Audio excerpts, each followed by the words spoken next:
How's it going, everyone? My name is Blizzard and welcome back to another Minecraft tutorial. And in today's video I'm going to be showing you how to build a 2x2 flush piston door. It's going to look a little something like this.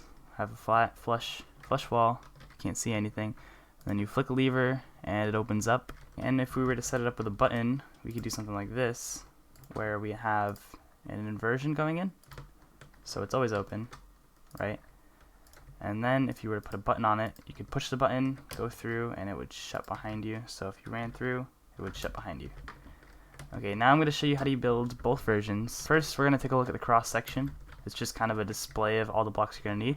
You're going to need 6 sticky pistons for each side. So depending on if you want a 2x2 or a 1x2, then you're going to want 12 pistons for the total thing. You need 1 repeater, 3 pieces of redstone dust, your choice of building blocks. If you want to hide it inside of some kind of hill, you're going to want dirt to like cover it up, or some kind of stone. You can do that. You can use whatever block you want. I chose iron because it's easier to show you. And so basically what happens is when you flick this lever, it's going to power this first, and then it's going to have some delay and power this one. So basically what's happening here is a little thing called quasi-connectivity. It's not understood by too many people, but what it says is when you power this top block, it powers these, and then it'll power the block underneath it as well, the piston. And if you break the redstone, it'll actually keep it powered until you update the pistons, and then it won't power anymore. This is powered by all this over here, but this bottom piston was just powered by quasi-connectivity. So you can see if I put that up there and I update the piston, it'll power. So when you flick the lever off, it'll shut it, and then when you flick the lever again, it'll open back up, and so you'd have your wall right here. So this is just a little cross-section view if you wanted to see how it looks. Yeah, that's about it. We have the delay here because this is powered first. So this is very important that you power this side first, because you want it to shut before it retracts. So that's why we have the delay here. We can actually make the delay a little longer just to show you guys. It'll shut, and then it'll pull itself in. If we didn't have this delay here, if it was just on one tick, or if there was no repeater there, it wouldn't be able to pull it in time because it would still be retracting. So that's why we put those ticks there, just to make sure it can pull itself in. Now let's head over and get to the block by block tutorial. Okay, so first what you're going to do is find out where you want your door location. So I'm going to want it right here. I'm just going to outline it, and just so we know, we want the door right there.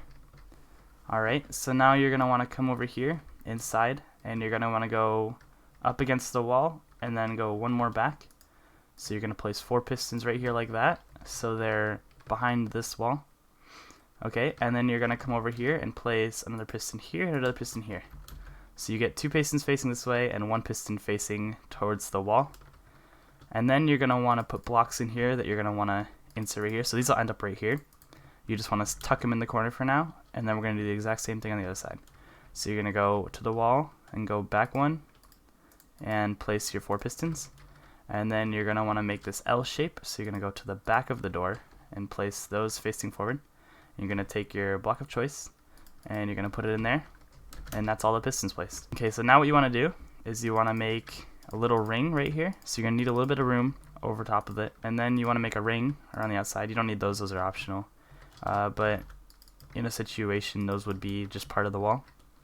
So you want to make this little loop around the outside, make sure it covers all the pistons, and then what you want to do is place dust here, so that when these pistons get pushed out, they'll be able to be activated by those. And then you're going to put a repeater here, and a repeater won't power these pistons because a repeater will not power the block underneath. So these won't get powered and mess up your machine until they get pushed out here. And you want to put it to 2 delay, so 2 ticks of delay. So when you place it, that's 1, and you get 2 ticks of delay.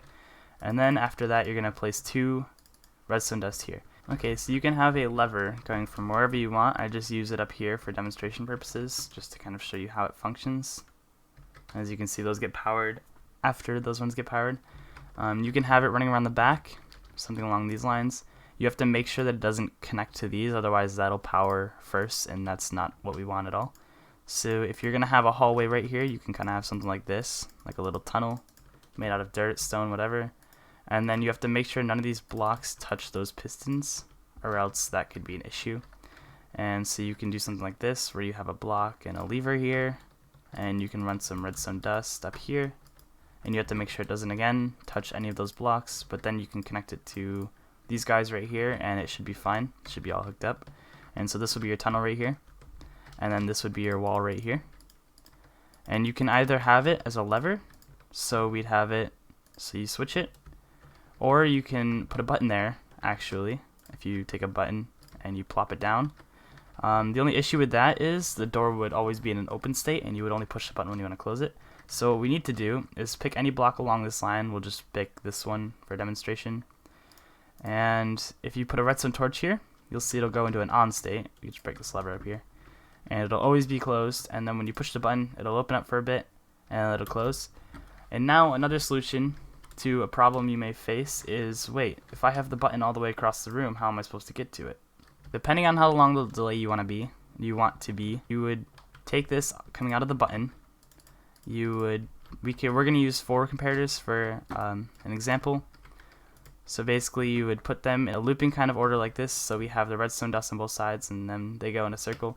So if you push the button, you can see the signal lasts for much longer than the button would last. Okay, so you want to pick whichever block, doesn't matter which one. We want to take this and run a torch out of it, just as long as the signal connects to the redstone, so that it'll close up. And then as you can see, if we push this button, the pulse will get extended long enough for the door to stay open for you to get inside. And because we're using 4, it's a lot of delay. You can do the math, and if you push the button here, you can see the door stays open for a long enough time, for you to be able to go from across the room, get inside, and then it shuts behind you. And then we can do the same thing on the other side. We can just take this right here. If we were to hook a button up to this side, say your tunnel comes out to here, right, and then you have a button right here, and you push the button, you can see that it activates, it stays open for a while. You can run through the door, get out of your base, and then just in time it'll shut behind you and no one else will be able to get in. So basically those are some of the mechanics you might want to use when thinking about a base. You can either do that, or when you do that, you can just break the torch and put a lever here just to have it simple. Just in case you just want it to look nice, you can open the door, run in, open your chest, get all your stuff, and then run back out and flip the lever. So I mean, there's a lot of different things you could do with this. It's really up to you on how you use it and what blocks you use and everything like that. But yeah, that's all we have for the video today. I hope I could help you guys out. If I did, be sure to hit the like button. If you're new here, feel free to subscribe. But thank you guys so much for watching, and I'll see you in the next video. Peace out.